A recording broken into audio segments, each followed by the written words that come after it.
and ye shall know the truth, and the truth shall make you free. This is Irreverent, Faith and Current Affairs.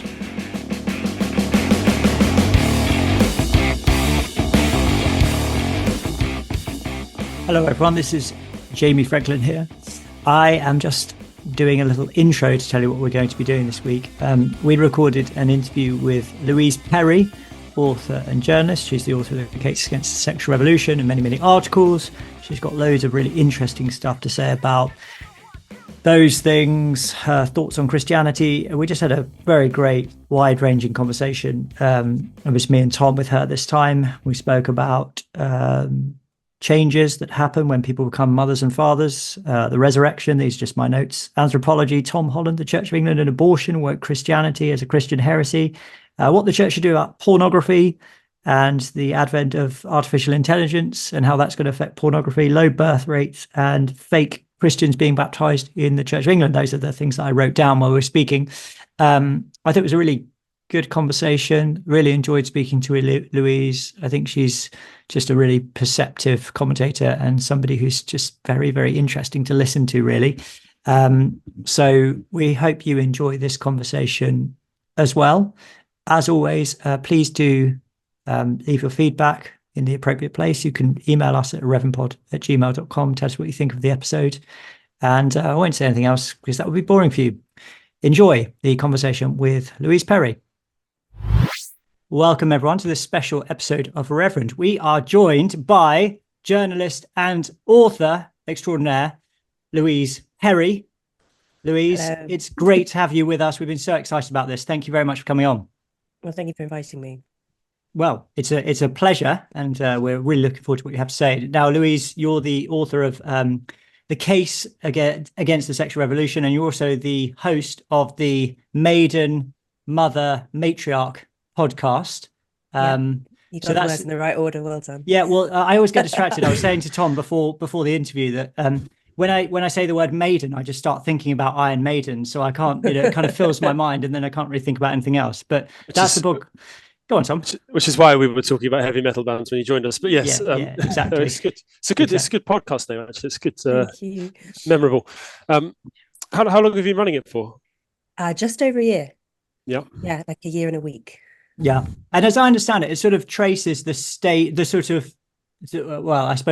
of healthy stages that a woman is supposed to pass through, right? From maiden to motherhood to being kind of sage matriarch. But yes, the alternative formulation is maiden mother crone, but that didn't seem quite as. Are you a Terry Pratchett fan by any chance? Because that's one of his kind of tropes that he picks up in his witches stories, doesn't he? The maiden mother crone. Yeah. Interesting. I've never actually read Terry Pratchett, but I presume that he's also getting it from English folklore. Yeah. Which is where I got it from. Yeah.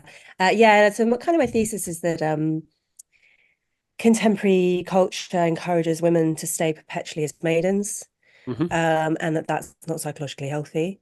And so a lot of what I talk about on the podcast, a lot of the people I speak to on the podcast are very interested in things like aging and motherhood and family relationships and all the sort of stuff that actually doesn't really fit with the maiden life stage. Do you think there's obviously you're coming up as a woman, do you think there's a similar thing about men as that contemporary life is forcing men to stay as adolescents almost? Yeah, interesting question. So I think that yes, and I mean the primary thing really I think that happens to men, which is the important life stage event, is fatherhood, which obviously everyone is delaying. Both men and women are delaying parenthood generally. I think though that maybe there is less. I mean, like one of the things, for instance, that I've observed about women's working lives is that they're much more likely to be segmented by motherhood. It's quite common for women to say have a career they do in their maiden phase, and then either they leave the workforce or they do something different during their mother phase, and then they return or maybe change career during their matriarch phase, which is quite rare for men. So, and that's the sort of thing that I think we don't talk about often enough. There isn't that template available for how work is going to be affected by motherhood, because we sort of expect women to just abide by the masculine career pattern. which works as long as you don't have children, but obviously as soon as you have children, that doesn't work at all. Yeah. So I think it is true for men, but I think it's in a slightly different way. Although interestingly, I have heard there's another podcast, he's a friend of mine, Chris Williamson, and he likes to talk about the menopause, which I'm not entirely sure when the menopause is, but it's to do with men's testosterone dropping, that Really? you have this, yeah, and it happens like earlier than it would in your menopause. And I think it's something that's you're more likely to notice if you are into the gym. But men do apparently have this drop off in testosterone, I guess. Thinking about crime statistics, I'm guessing it would probably be in mid to late 30s, early 40s. Really? Yeah, because you see a massive drop off in crime, and Jamie's looking worried. Testosterone. Yeah, sorry, I've already jumped in at the deep end with all these topics. But have to go do some research. Anyway, men's testosterone drops, and that does seem to affect male psychology in a way that maybe we don't talk about enough. But okay. Yeah, point being that I think aging for men and women is quite different. Yeah. In what way does it? I mean, we're already going into the deep stuff here, but in what way is it supposed to affect? Just so I know what to expect when that does. The testosterone. Happen. Well, yeah. So it would mean it would be more difficult to gain muscle if you're lifting heavy at the gym. In terms of male behavior, high testosterone is associated with violent and antisocial crime. So okay. you might commit less of that. Less crime. Yeah, that's good. And it's also associated with having a lower sex drive. Mm-hmm. Mm-hmm. You know that men have a drop in testosterone when they have a child. That's definitely true. Yeah. Yeah, and that is associated as well with men commit fewer crimes after they've had a child. When they become fathers. Yeah. Yeah. And obviously there might be social reasons for that as well. Yeah. But testosterone probably plays a role. Yeah. Yeah, no, I can see all of that. Yeah, well, it's good to be forewarned about these things for sure. Yes, coming on to spread the gospel about the menopause. Yeah, the menopause. Yeah.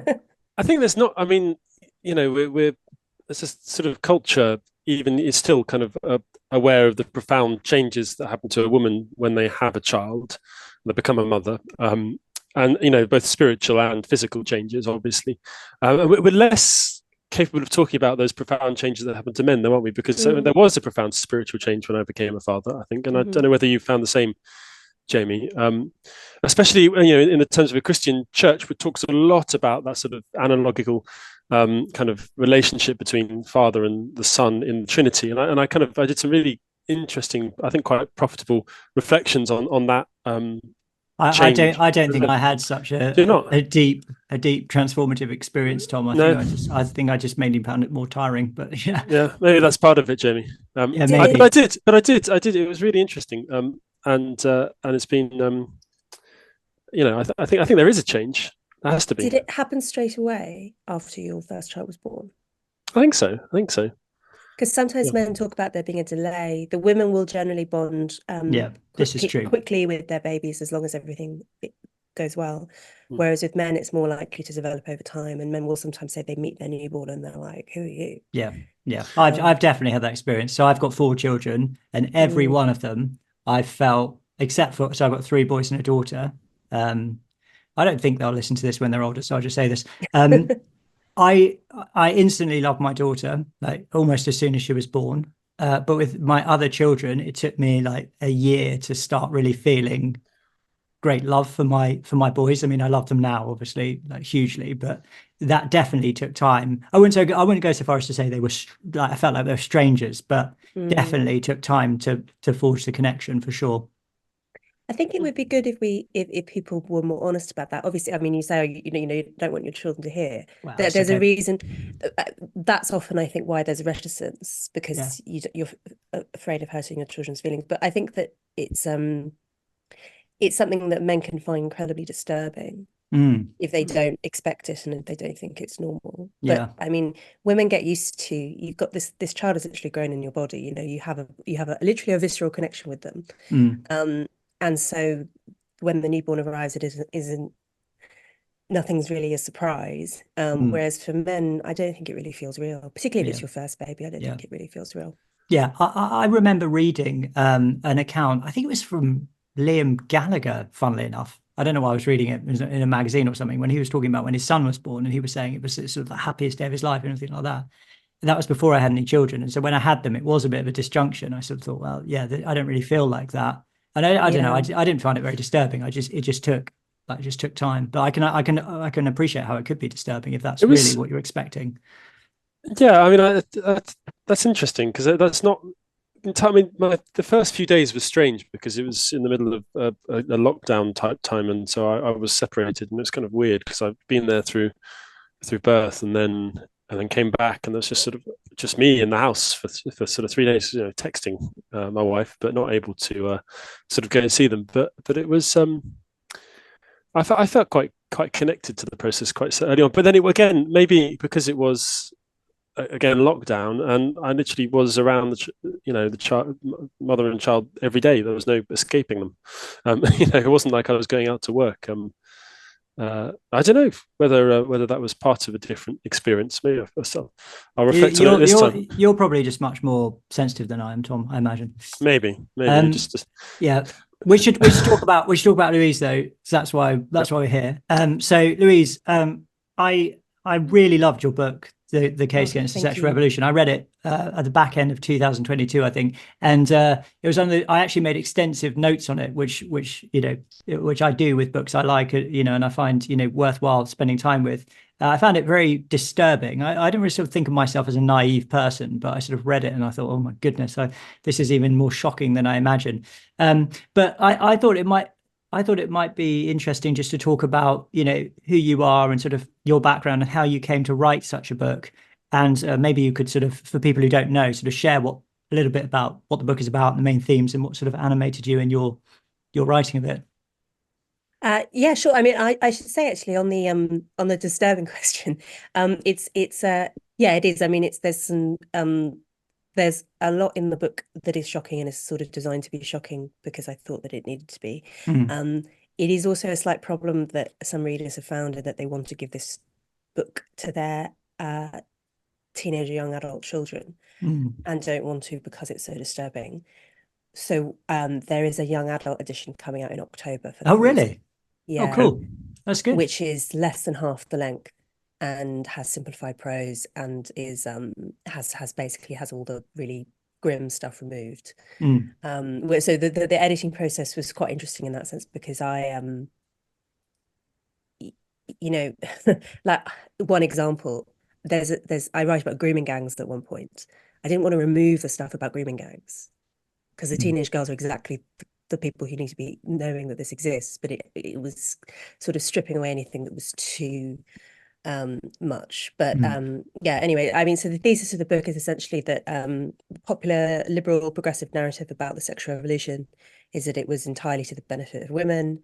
My argument is that actually it was largely to the benefit of a subset of men, and that women have benefited in some ways, but also carried some very heavy costs, particularly poor women involved in the sex industry, the younger women who've grown up with online porn being normalized and so on, and that being honest about those costs and also being honest about sex differences between men and women, because that's one of the progressive narratives which I think is particularly harmful, which is that men and women are the same physically and psychologically, and that's just not true. Every other culture knows that's not true.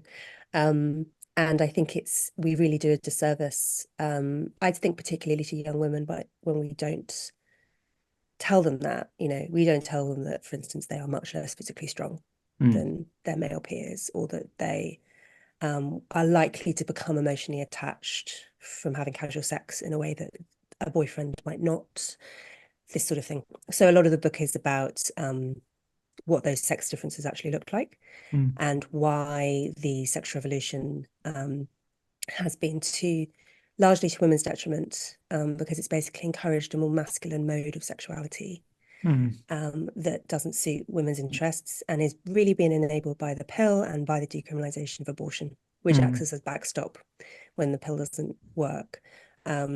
And what those technologies do is, abortion is a technology. We should think of it in those terms. Like, it isn't, performing safe abortions was actually pretty difficult up until, the mid 20th century. It's kind of a modern medical technology. What those technologies do is they create a kind of different biological creature. They create a young woman who is made artificially sterile, but who is psychologically the same as her 19th century, first century ancestors. Like our psychology hasn't substantially changed for millennia. And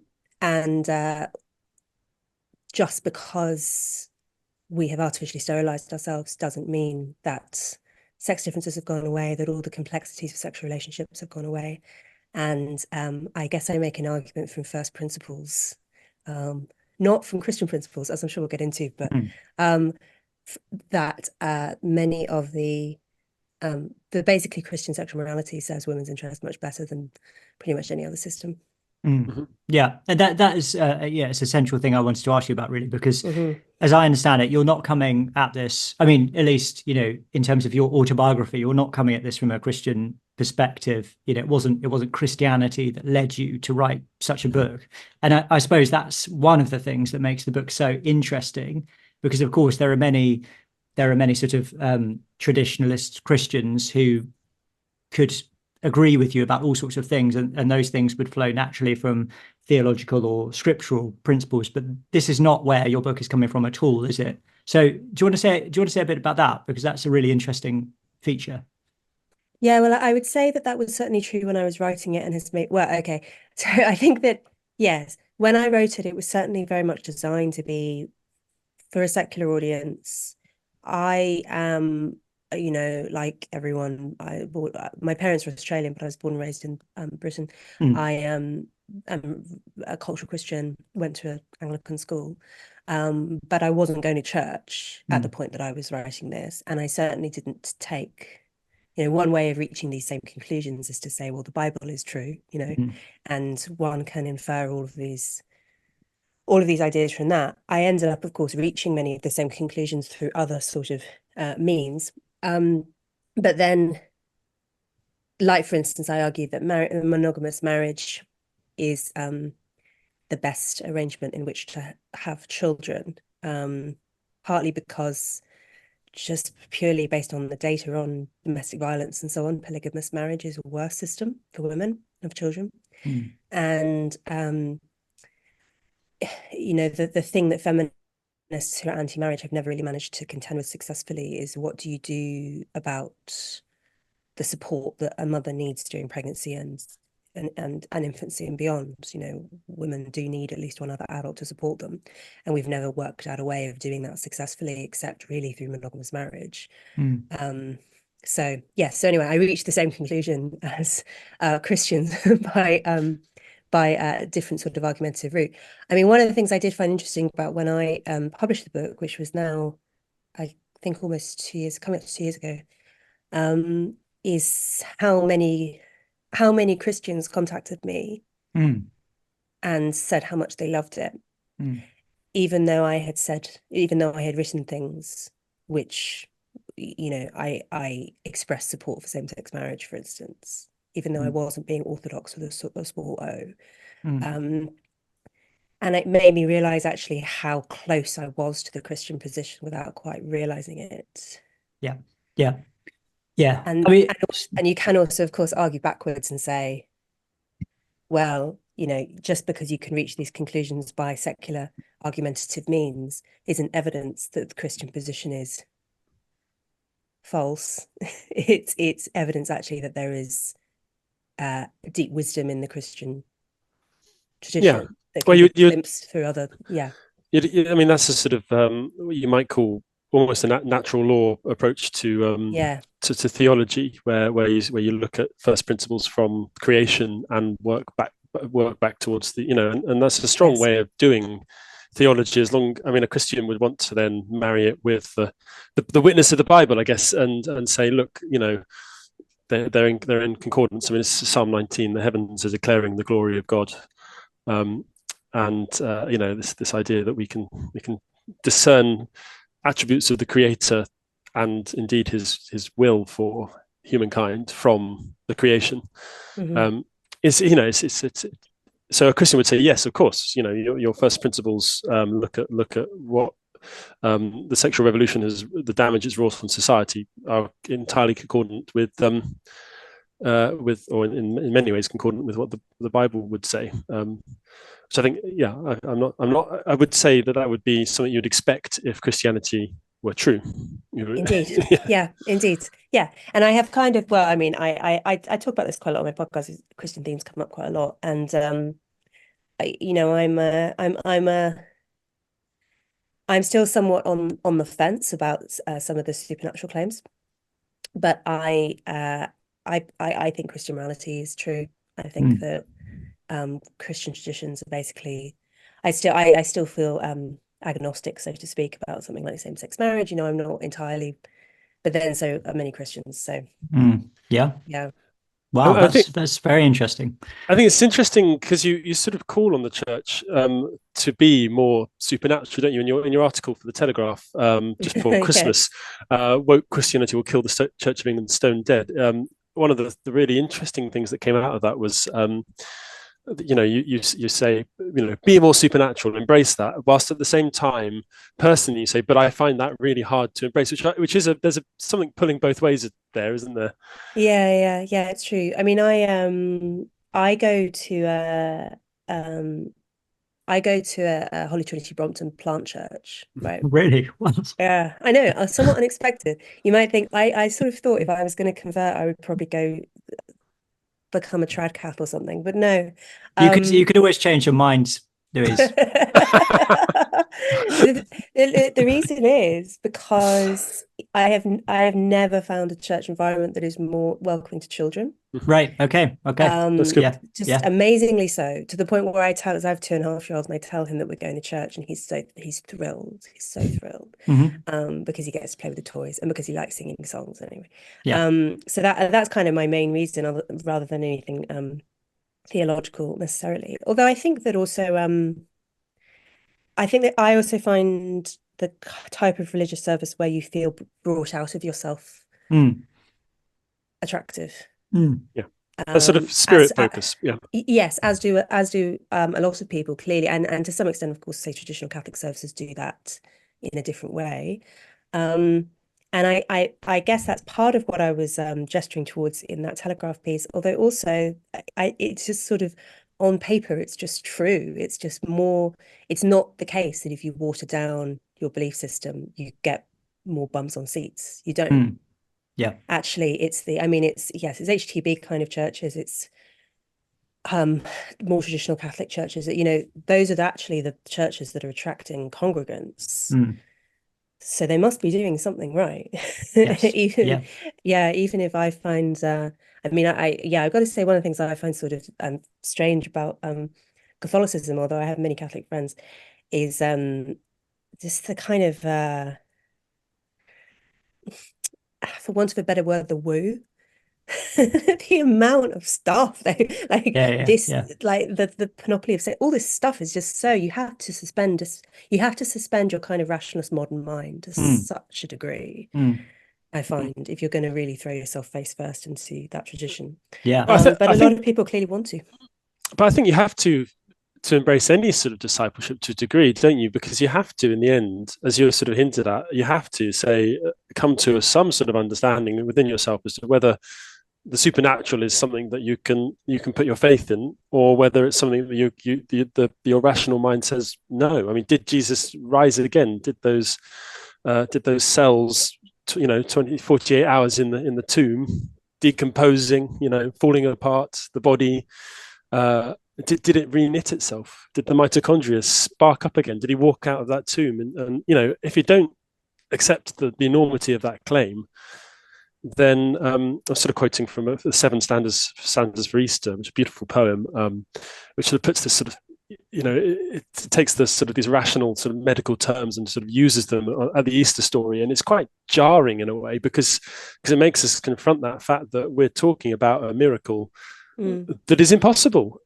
but it's possible as if and in the end you have to kind of say, can I say it happened? My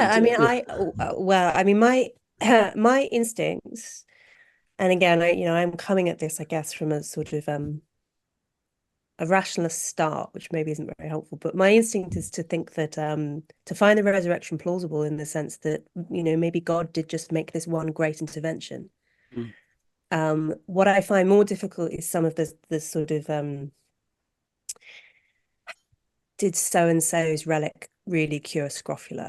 Like, are we having are we having that degree of sort of miracles on a weekly basis? That's where you sort of lose Tom's a great fan of relics. You love relics. Do you know what, Jamie?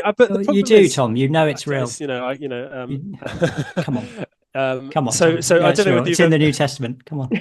I don't know if you've ever come across us, Louise, but we have this one. No, she hasn't, Tom. You haven't. Okay. I think one of the strengths of the podcast. Jamie's very Catholic. I'm quite Protestant. So I'm an Anglo-Catholic. Anglican. Okay. Just to be clear. Yeah. Well, the talk about children might have given that clue at some point. Well, that's true. And whereas I come from much more Protestant wing, but we find much to agree on and much to disagree. But one thing I think we'd agree on is that I guess that if you were you're kind of coming around this idea, which is Lessing's ditch. It was called Lessing's ditch in sort of 17th century English philosophy, which is this great gulf between the historical claims of the church and the supernatural in the present. How do we bridge Lessing's ditch? But I think we have to find some bridge across it, because otherwise, the kind of how can we? If it's just one event that happened, then it falls into the historical trap, doesn't it? It was then, and now's now, and we can't really touch it.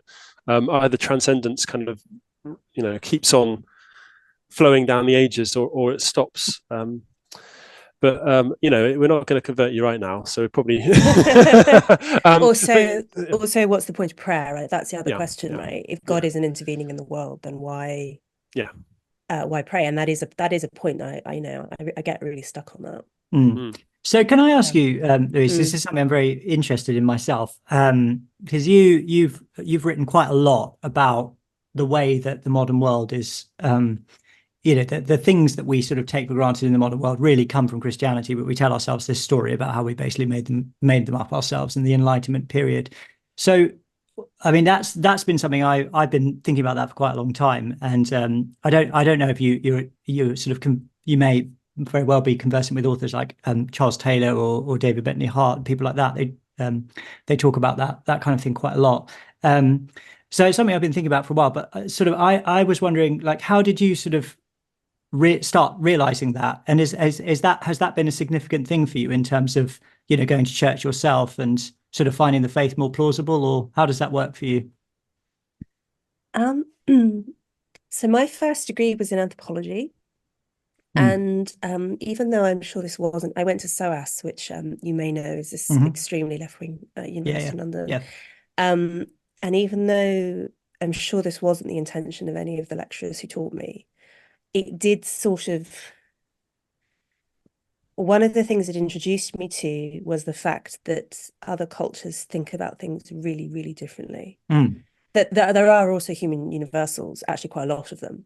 And anthropology is an extremely politically charged discipline. And it can be politically charged in both directions. It's often sort of, at least at SOAS, it's sort of assumed to be very left-wing. But actually you can reach a lot of quite explosive conclusions about human nature by looking at ethnographies. But I mean,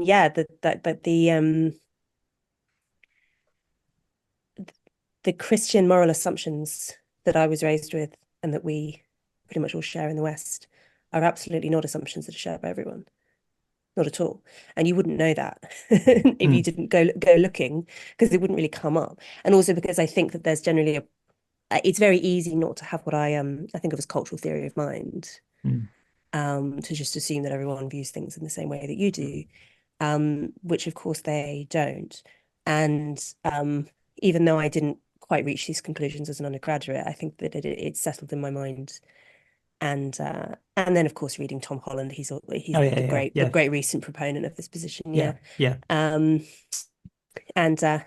know, even just something like the position on infanticide. Mm. Christians are dead against infanticide, right? Yeah. Absolutely not everyone is. Yeah. Not by any means. Yeah.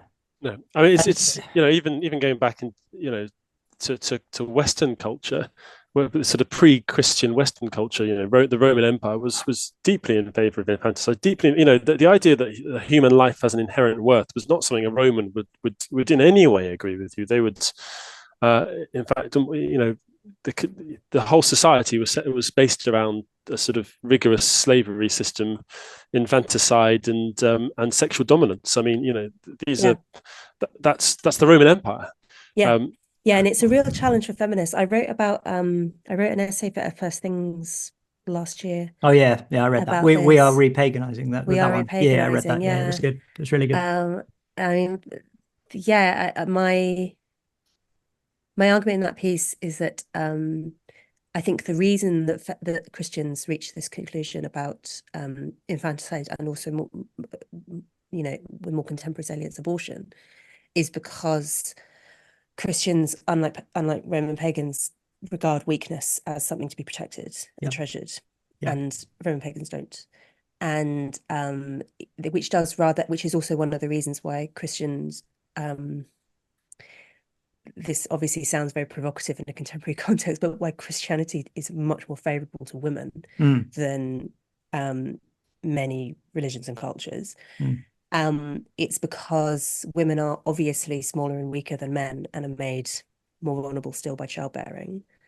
If you don't think that there's something to be protected and treasured about that weakness, you can very easily reach the conclusion that women are just lesser and expendable, which plenty of cultures do.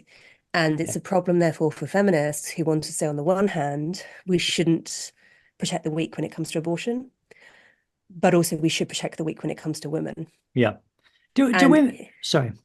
Well, I think it's genuinely tricky because it's clearly the case that bans on abortion place burdens on women that they don't place on men, and that there clearly are potentially terrible outcomes from such bans. But equally, if you want to just, overthrow the whole moral system, which leads you to conclude that abortion is bad, you risk also overthrowing the moral system, which leads you to conclude that women are valuable. Yeah, yeah. And I was sorry, I didn't mean to interrupt, but I was going to say, do women, or some people at least, sorry, not necessarily women, but some people try and get around that by saying, or by just denying or overlooking the difference between the physical disparity between men and women and just sort of pretending it's not there, right? Yes, that's one attempt around it. I don't think it's a plausible one, and it's particularly one when you become a mother, it becomes obvious that none of that's true. And also leads you to do mad things like putting rapists in women's prisons and so on, which is clearly not good. It's not a good idea, is it? Let's face it. So just to go back to that historical question, though, because I'm really interested in this, just to press you a little bit on it, did that coming to that sort of realization make you more sort of favorable to Christianity in general, or how did that sort of come out? Or did you just think, oh, that's interesting? Or how did that sort of realization strike you? Yes, I suppose in the sense that moral ideas that I just feel absolutely intuitively to be true are shared by Christians and not shared by everyone else. That's an important thing to realize. And also that I think this is one of the things that progressives get wrong, and I say this as someone who used to be very progressive. You can't design cultural systems, like they develop organically, and you can't just remove the bits you don't like and expect the system to cohere. What you realistically have to do is pick from existing systems, or maybe at best try and imitate a system of the past which has been successful. So the choices that we actually realistically face as a culture are not like, do I create some beautiful utopian system where which is like pro-choice, doesn't believe in sex differences, whatever, like some kind of moral system that's just cultural system has never existed before. What's more likely is actually the choices we face are basically Christianity, paganism, Islam. Yeah. like actually our set of options are maybe half a dozen max. We see this a bit in the government's attempt to. Have you come across the British values? If you're a governor in a school, you come across them because you have to. All schools have to teach them, and they're sort of this made up sort of set of values: democracy, the rule of law, individual liberty, mutual respect, and tolerance of those of different faiths and beliefs. But actually, they mean absolutely. They're so empty. Each one's an empty. I mean, what's the rule of law can surely be a positive or a negative thing. You can have unjust series of laws. Individual liberty. Hang on. I don't think that's fair, Tom. But that's what Rishi Sunak did last week in his speech, wasn't it? Just sort of come out with this sort of meaningless set of values that really don't have any. They don't have any sort of real sort of depth or thickness. The only thing they're designed to do is to hold people together. But if your only aim is to hold people together, then you're inevitably going to come out with something that's just completely banal and has no substance to it, because any values will, to some degree, alienate some subsection of people. And I think that's the problem, isn't it? Yeah, absolutely. And also, I mean, I don't even know if they perform the task of holding people together. Something like tolerance. Yeah. It works in terms of appeasing the different stakeholders, which is how these the civil service comes up with this stuff, but it's not the basis for a stable society. Yeah, just to tolerate things, just in general, without any sort of reference to what is. That was also funny when he said about hard work. He said it doesn't believe in the God you believe in. It doesn't matter what God you believe in. The only thing that matters is hard work. And it just struck me as slightly odd, because there are loads of people who work hard, like terrorists work hard, the Nazis worked hard. It doesn't make it good. Well, it's a bit like they had a real work ethic. Yeah, the Girl Guides did the same, didn't they? When they removed God from their promise, and instead they had some sort of self-worship, to be true to my beliefs. And you think, well, I could think of Pol Pot was true to his beliefs. I mean, he's very consistent. Very consistent. Louise, can we ask another question about specifically the church? Because before you came on, you said you'd love to speak about the Church of England and the Church of England's approach to things. I think what I specifically said was to slag off senior leadership in the Church of England. Yeah, which is obviously something that Tom and I would never do. But seeing as you're here and you've indicated a willingness, so I mean, what's the church? So clearly, your article is talking about woke Christianity killing the church stone dead. I mean, from your perspective, what's the church? So we've already spoken about the sort of supernaturalist aspect of Christianity. Is that the main thing that you're seeing that's problematic in terms of the church's response, or just what's your feeling about what the Church of England is doing? Being a small question, I guess trying to be the guardian at prayer,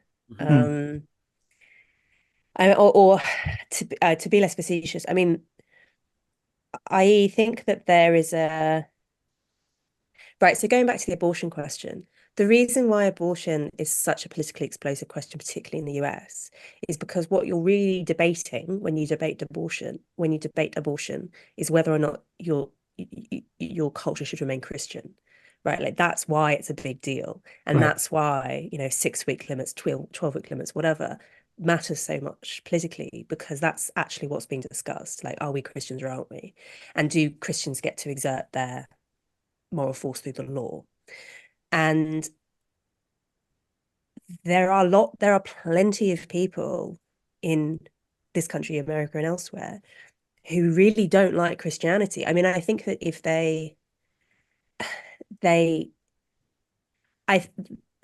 it's complicated, right? Like, is wokeness a Christian heresy? Right, it's a really interesting intellectual question.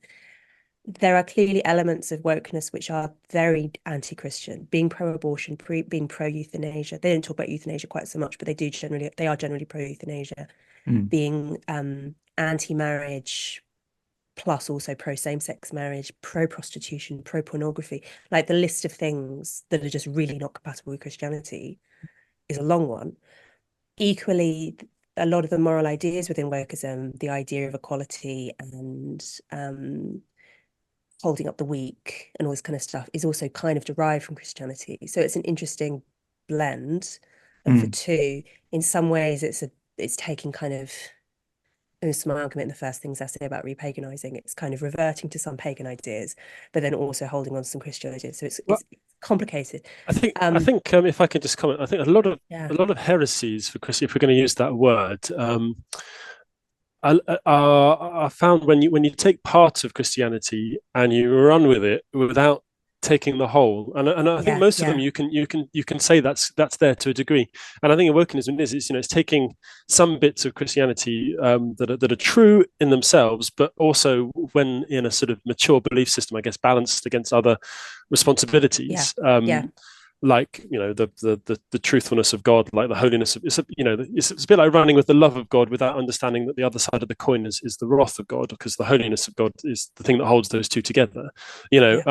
If you run just with an all-loving God and never encounter the idea that we need kind of redemption from when we transgress His holiness, then you end up with a very different belief system. And I think that's kind of what wokeism is. It's taken some of the positive things that are true, but and has discarded things to the point where it's become, I think, a heresy is a good way of putting it. And because of those essential Christian elements, we don't really have antibodies against it as a culture. And the Church of England is way too tolerant of that heresy. I mean, not just tolerant. The Bishop of Dover embracing it. Yes, in ways like I mean, so the church that I go to actually is quite. I mean, it's got a non-traditionalist liturgical style, obviously, but it's actually quite traditionalist on a lot of theological questions. But I was looking at a church, thinking of going there, and they had on their reading list a book. Recommended reading list, a book called Can White People Be Saved? I mean, I assume the book reaches the conclusion that, like, yes, I guess so. but I was just like, I'm not going to this church. I'm not taking my white son to. So I mean, the degree to which so many churches and senior people within the church have been captured by this stuff is terrible. And I think what they don't appreciate is how, yes, there are Christian elements to it. Yes, they're kind of running with ideas like love and equality, not forgiveness. That's not in there. But it's very much not in there. No, but there are certain core ideas which are appealing to the Christian mind, but actually there are elements within it that are really opposed to Christianity on something like abortion or whatever. Like, it's just not compatible. And it's strange because the church actually, if you type in to the Church of England's website, what does the church think about abortion? It's there. There's a really good page on it, actually, with some really deep, considered theological reflections, biblical, and it's very clear the church doesn't agree with abortion. But you find a bishop prepared to stand up and sort of pronounce that. It's like they're almost ashamed of of how backward their own organization is. I think it's a combination of a couple of things. So I think firstly it must be like a real sort of intellectual ignorance of the past and what for example, critical race theory actually is and where it comes from, because it's really a sort of neo-Marxist paradigm. It's just got slightly different sort of content in the categories.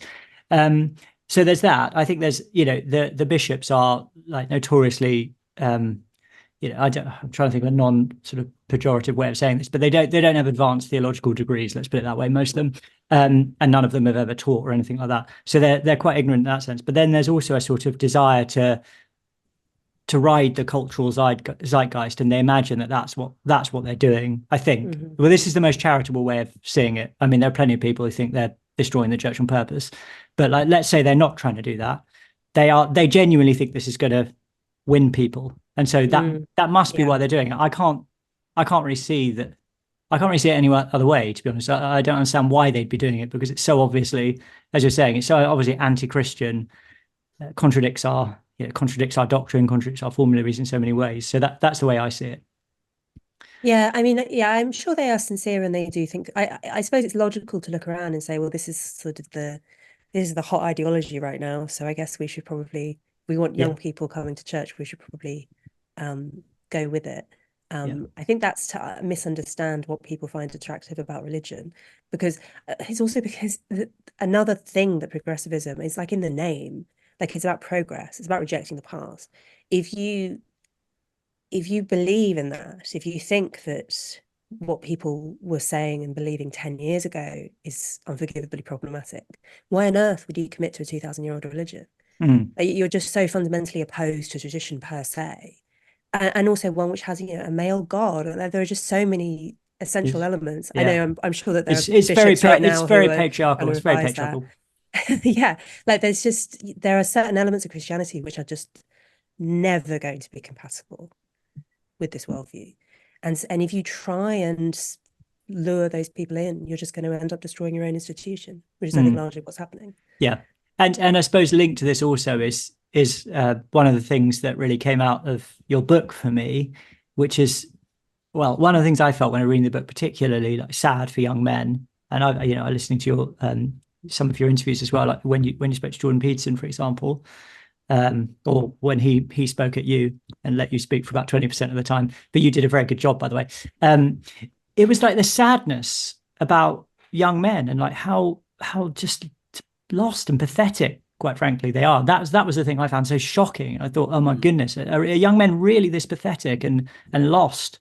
And that's the thing I feel sad about for the church, because we could potentially reach people like that if we had more confidence, if we were clear about what we were trying to do. But I'm not obviously trying to do this, and neither is Tom, but all the church is doing is just sort of affirming people in their, this mess that they're in. That's kind of what I thought when I read your book. I just thought this is terrible. Like we've got a positive message we need to share with these people. I mean, our experience from Irreverend is, which seeks to be, the sort of Christianity I think that you describe, is that it's far more attractive to young men than, say, if you go to churches, there are no young men anywhere. And yet we have we did it was last year, we did an Irreverend live event, and it just filled with people who were of a sort of demographic that would never go into a church. And it is obviously attractive. I just think it just requires some to be prepared to go against the tide, isn't it? To swim against the river of progressive ideology. Yeah, I mean, well, so to go back to what we were talking about at the beginning in terms of sex differences, and I know this is a theory that you don't have to publicly agree with me because I know it's a bit radioactive, but I have a theory that one of the key drivers of a lot of cultural and political changes that we've seen over the last half century has been the influx of women into positions of influence in public life. And that influx of women has been enabled partly by the pill and abortion, but also by things like washing machines and central heating and all the technology, which makes keeping a house so much less time consuming. So it's become possible for women to participate more in life outside the home, essentially, than they used to, and also having many fewer children. In other words, it's not really because of feminism per se. Feminism is more a political movement that accompanies those material changes. But anyway, you now just have so many more women, including in the church, right, in positions of influence. And I think that is the key reason why women are temperamentally different from men in all sorts of important ways, and have different priorities than men. And I think a move, for good and ill, I think there really is a yin and yang between male and female temperaments that balance each other out in useful ways. I think this often in terms of parenting, like the dad who wants to push the child really high on the swing, and the mum who's squealing. Maybe that's just my household, but there is a kind of dialectic between men and women which is really productive. And I think you need that as well in. So, one example is women tend to be a lot less hierarchical than men are. Women value egalitarianism more, particularly I did a podcast recently with a behavioral psychologist called Corey Clark, who is really expert in this. And she was talking about, why this is basically that women are more likely to impose egalitarianism on their own social groups, particularly their all-female social groups, and be much less tolerant of tall poppies, whereas men are quite happy to have hierarchies and to reinforce them and so on. There are differences like this, and those exact female instincts towards preferring certain types of social arrangements are exactly what we've seen and what is sometimes described as wokeness. I mean, obviously there are other things going on, as we've talked about, in terms of Christianity and And so, well, I mean, this is another way of expressing it, that what we're basically seeing is the bits of the Christian ideas that have been kind of tugged out and emphasized are the ones that women like. Mm-hmm. Yeah, I like that. Yeah.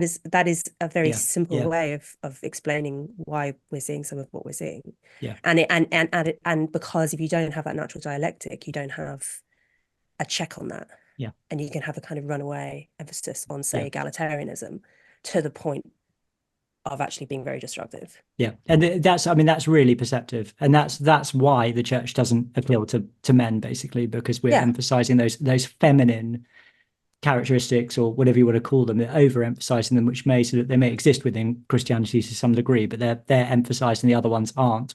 Yes. And that's really, I mean, just from a sort of what would you call it, like a kind of practical perspective, it's not a good idea, because and again, this may sound controversial, but if you appeal to men, then it's more likely that their wives and their children will come to church. But if you only appeal to women, you're statistically, you're more likely just to get the woman. So like the church is not doing itself any favors with this approach. Just sort of common sense. It's an amazing difference, isn't it? Something like 80%, if the male goes to church in a family, 80% of children will become churchgoers when they're adults. But if it's just the mother, then it's something like 40%, 30%. It's like half the number. It's amazing. That's interesting. I didn't know that, but it does make sense. Yeah. Yeah. Thanks for supplying me with this statistic, Tom, and roughly making me sound less sexist. No, it was a study done on Swiss church going, I think, but Yeah. it's been replicated elsewhere. It was a really interesting difference. So those numbers are slightly plucked out of the air, but it's in those sort of order of magnitude. It was a really stunning difference. Louise, can I ask you, what do you think? This stuff that, I mean, obviously men are in a bit of a problem with pornography already, and that's an understatement.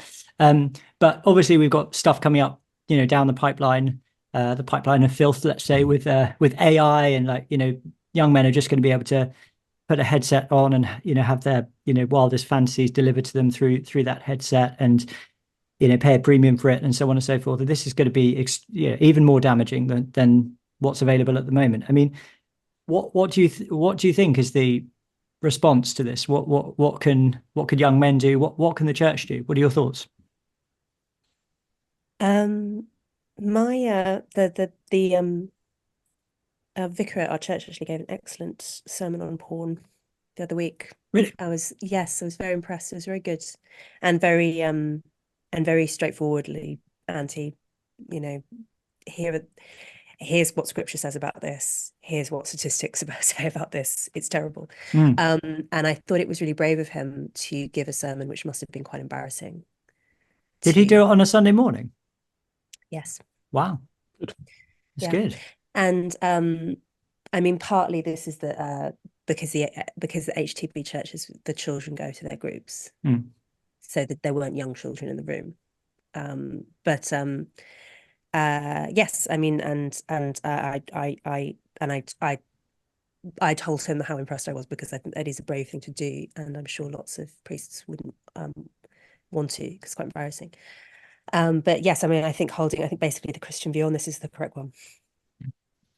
But AI produces a new challenge, though, in a sense, doesn't it? Because a lot of the I guess the arguments about the abuse of women in pornography and that sort of thing. I mean, I guess someone might say, what's the difference between a sort of a fiction with an erotic bent and an AI-generated fictional encounter? But I think it could be even more. You sort of the famous mice experiment where they put them in a sort of utopia, and then you ended up with just I think they're called the pretty ones, that sort of just preened themselves and were completely idle. I can imagine like a future where like half of humanity is just sat on like VR headsets, just consuming and not being productive, and I worry.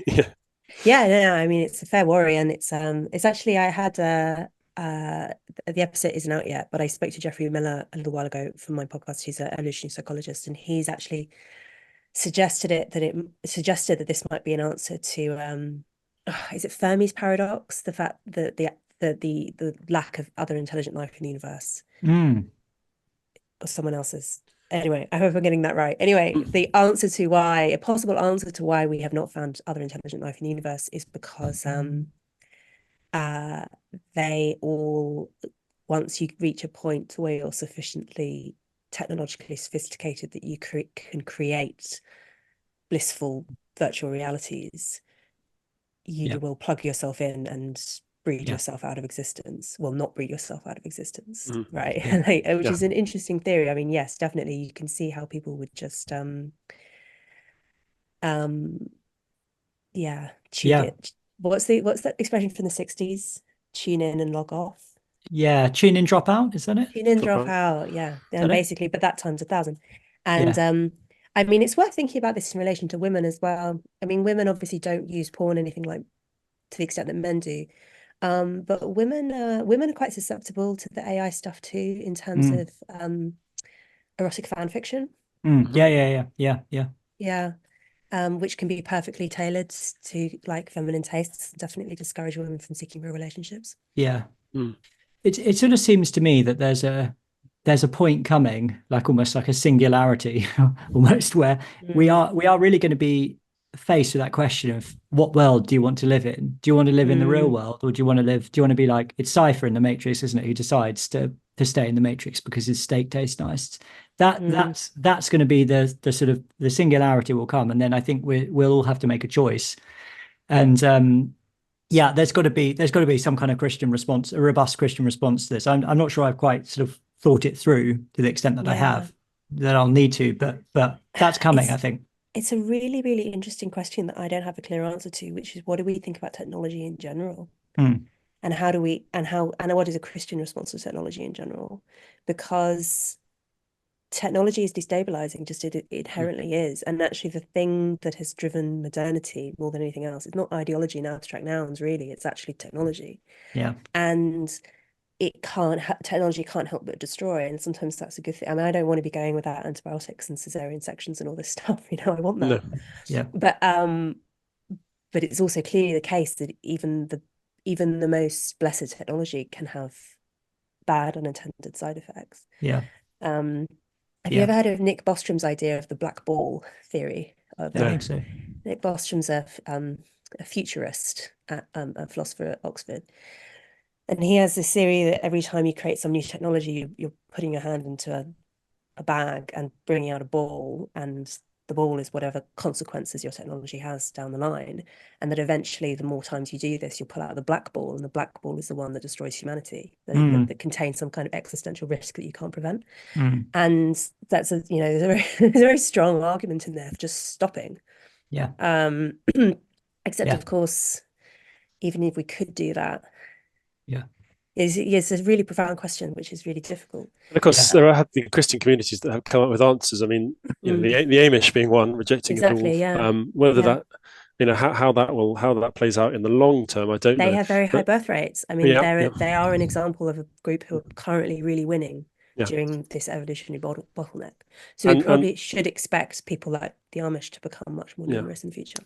And the more sort of local ones to us, which is sort of not quite completely remove technology from them, but have very strong sort of cultural breaks on the use of it, is the Darwin community, which is another sort of like the Amish, they are Anabaptist and live in community, and there's one in Robertsbridge here near where I live, and they're wonderful. I mean, you go there and they all look so happy. I mean, obviously, they always when you go there, you tend to be invited to something, so they're going to look happy because they're hosting.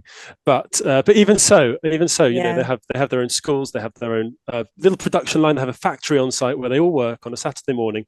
They all go down and they work together and they build children's toys that they sell to keep, and it's just and everyone has a place and they know it. It's so strictly hierarchical. You're told where you go. You might even be told, as with you and your family, off to America with you. We need you in rural Massachusetts, off you go, here's the plane ticket.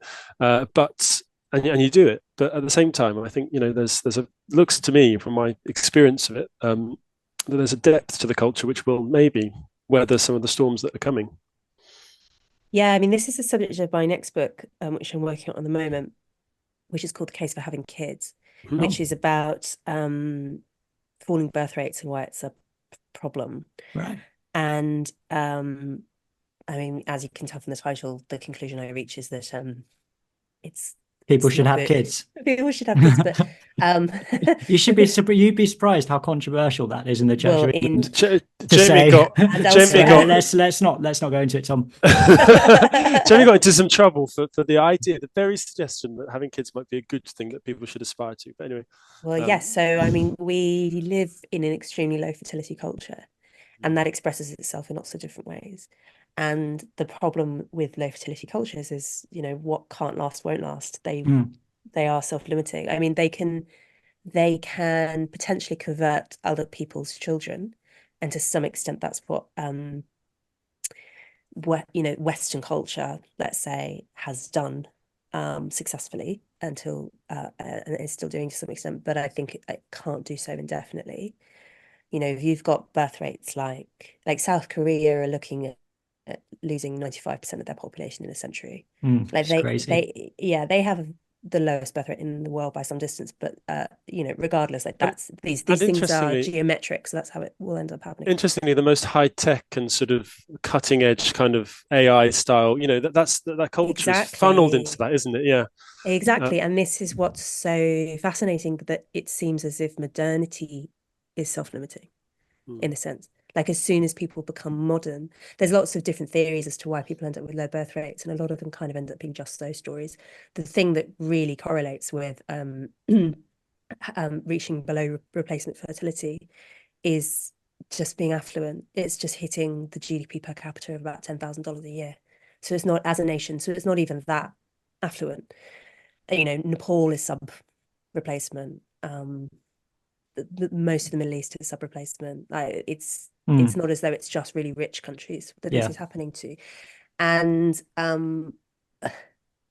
basically the big question is, can modernity sustain itself, or will it always end up encouraging low fertility, which ends up destroying the society? I mean, maybe what will happen is, we obviously have technology now in terms of contraception that none of our ancestors had.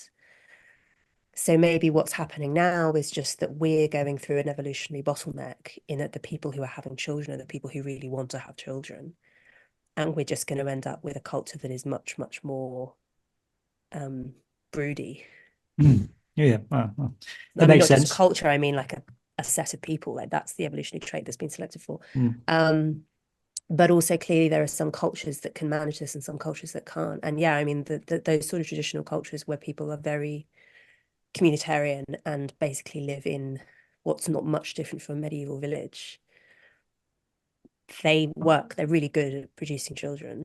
So like they're onto something, aren't they? And I guess time will tell. No, it's interesting. I've always sort of, one of my dreams is to sort of populate a village with just a bit like a Christian community, and farm and have an Anglican. I thought you were going to say with your own children. No, my own children. No, that'd be hard work. Looking after them, goodness me. No, just like have a community. Try and find something like those, but from an Anglican tradition. It's been sort of done in places before, but not for a long time now. It'd be lovely to see an irreverent village. I don't know.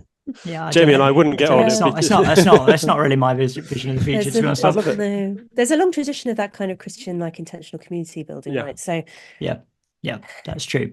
I'm only joking, Tom. I'd love to start a village with you. Louise, already up for. I've made a good start. Oh, well, with some contribution from my wife, of course. Louise, we've probably coming to the end of our time now. Is there anything you sort of want to, anything else that's, as Peterson said to you, anything else that's rattling around in your head that you'd like to share with our listeners, or anything at all? Just thinking, and I'll just say briefly, one thing that made me absolutely despair of the Church of England for a period, I kind of recovered, but that really upset me, was the Azadi incident. You probably talked about this on your podcast. I'm not sure. Remind us. The guy who, I can't remember his first name now, but the guy who we did the asylum seeker. Yeah. Yes, we did. Who attacked this woman and her children. Oh, yeah. We did talk about that. Yeah, for sure. Yeah, and it turned out that he had basically been able to gain asylum because he'd been baptized. Yeah. And it seemed fairly clear that he'd lied about being truly being a Christian. And there's the suggestion that this is happening all over the place because it's really good for your asylum claim. And I just found he's a convicted sex offender, by the way. So he was given asylum in this country with the knowledge that he was a convicted sex offender because he'd basically been able to fool a vicar, and because the church is permitting this to go on. And I don't have anything sort of nice or constructive to say about it, except that I just felt this like utter despair that we couldn't. And also that this was not, I can't remember exactly what the response was from Justin Welby, but my memory was that it was pretty mealy-mouthed. It was like, well, it's not really our job to be, anyone who wants to get baptized basically can. Just a total lack of any kind of spiritual discernment on the part of the clergy. I mean, it doesn't, presumably it's not that difficult to work out whether somebody like that's being genuine or not.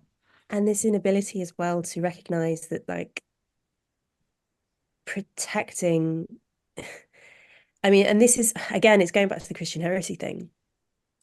One weakness within Christianity is an inability for Christians to defend themselves. Because clearly there have been periods of Christian history where Christians have been extremely like muscular and are in defense. I mean, the Crusades happened and whatever, right? But absolutely. Certainly at the moment, turn the other cheek is taken very seriously, and I just worry for the future of the church that cannot mount any kind of defense of, it's the Church of England, cannot mount any kind of defense of England from really sinister characters like Azadi. And like, who's this for? Who's going to church next Sunday because we allowed a Zaidi sex offender to claim asylum in this country? Yeah. I mean, Christ said turn the other cheek, but he also said buy a sword as well. And I think we need to rediscover that other side of things for sure. Yeah, so probably the masculine side of Christianity. Yeah, absolutely.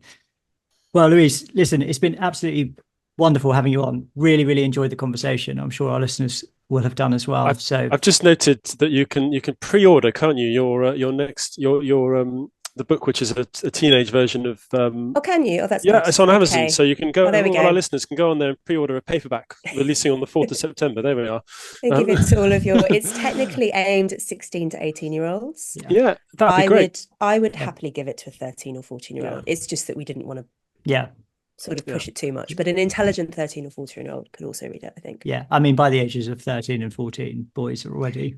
That's exactly it. Yeah, they're already. If they haven't been spoken to by that point, then they're already in trouble properly. So £12.99 on Amazon. So there you go. A bargain. Thank you for coming. For all that wisdom. Thank you so much, Louise. Really enjoyed having you on. Well, thanks everyone for listening. We hope you enjoyed that, and that was a lot of fun for us. Hopefully it was fun for you. I'm going to read some messages that were left for us on Buy Me a Coffee, because I haven't done that for a while, and I do want to thank people for doing that, for giving us support in that way. But just to say that if you listen to this podcast regularly and you enjoy it, then please do consider supporting us. We do rely on your support as a podcast and as people as well, like I do, because I don't, I earn money through this podcast. It's a way I live. I have other sources of income as well, but this is a big one for me. We also have overheads as well. So for the podcast, I mean. So if you would like to support this podcast, and if you would like to support me, then please do consider becoming a patron. And it's not, you don't just become a patron. That's not all that happens, is that you also get our free bonus audio podcast. It's not free. I always say that. I don't know why I do that. Our bonus audio podcast, Uncollared, where we just chew the fat, really. We talk about sometimes serious stuff, sometimes interesting stuff. Sometimes it's controversial stuff that we wouldn't necessarily put out on the main podcast. But you have to become a Patreon in order to do that. So to get that. So the way you do that is you go on irreverendpod.com, click on the big red button and become a patron today. And like I said last week, if you listen to this bit and you think, oh, Jamie, I will do it eventually, but maybe in 5 minutes or tomorrow or something, just do it now. Just if you've been thinking, this is, there's something I'd like to do, just do it now. Just do it now, right now. Go get your wallet and click on the red button on the website, revs.com, and become a patron today. You can also buy us a coffee, which is like a virtual coffee where you can leave a message and we read those messages, and that's very encouraging to us. If you'd like to give just in a straightforward way, you can do that also, and you'll need to contact me at reverendpod@gmail.com, and I can explain how to do that. I obviously don't put those details out on the podcast for understandable reasons, but please do consider supporting us. We really, really appreciate your support, and we find it very encouraging as well, apart from the material help it is, of course. So I am going to read out some Buy Me a Coffee messages here. So Anton says, Anton bought us some coffees and says, exactly 4 years ago, on the 11th of March 2020, the WHO declared a pandemic. I didn't find your podcast until late 2021, during the darkest days of that period, but you really helped me get through it mentally and spiritually. Thank you, all three of you, for continuing to speak the truth and to model discernment in a world that seems ever more mad. Really glad to hear that, Anton. Lovely message. Helen bought some coffees. I really enjoy this podcast, speaking such sense in the turmoil of these unsettling times. Thank you and keep it up. Richard C, keep up the good work. David didn't leave a message, but thank you, David. Louise says, hi all, love the show. Have you ever had any thoughts about the red heifer prophecy? Apparently a few suitable candidates have been found and are hidden away. Keep up the good work. I have heard of this because I read a book about Israel, America, Revelation, and the Apocalypse, but it was a number of years ago. In fact, I remember it's the first time I lived in Winchester, so it must have been, 8 years ago at least. So I can't quite remember it, but I do remember that there has to be a certain type of red heifer that is bred before the temple could be rebuilt.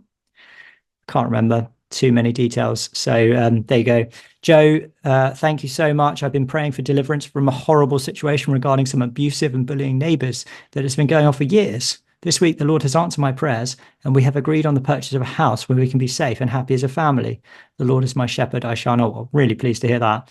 The Reverend has given me the strength and confidence to pray into this. So I thank you, very good men, with this donation. That's very kind of you, Joe. So pleased to hear that things are going a bit better for you. Paul G says, many thanks for a weekly dose of common sense. You're welcome. Paul, very welcome. Rich F, thank you for your faithfulness to Christ and the great pod. That's very kind. Lucy says, thank you again. Brilliant as ever. Sandy, thank you to the revs for this podcast. Well, there we go.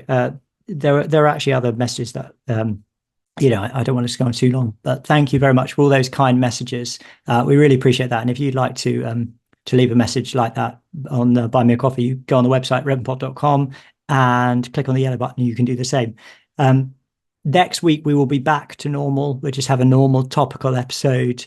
But this has been good having Louise on. And, to be honest with you, there's so much going on for me at the moment that it's sort of like another thing to have guests on the podcast. And, it can involve a lot of work, and you sort of feel a bit nervous beforehand because you want things to go well and everything like that. So it's easier in some ways to just do the regular podcast. But I am going to try and get more guests on. I've got a substantial piece of work that I'm working on for the end of May. But once that is finished, then I will be able to do even more of this podcast, which will be amazing. It's a book, by the way. It's going to be a really, really exciting book, which you should all buy. And get your friends to buy it as well and advertise it. But I'll tell you more about that another time. I don't want to be too, I will be promoting it actually, probably ad nauseum when the time comes. But anyway, that's what I'm doing at the moment. And we will have more guests. Actually, listeners to the show sent me a really helpful email with a list of about 25 potential guests, and all of them are quite relevant. And I think probably we could get pretty much all of them to come on, more or less. So anyway, we're going to have guests. It's going to be good, but next week we're going to go back to normal format. So I'll shut up now. I should just stop now. I should. But thank you. Really appreciate being with us. Really appreciate your presence in our lives, listeners and viewers. And until next week, keep watch and keep the faith. Bye.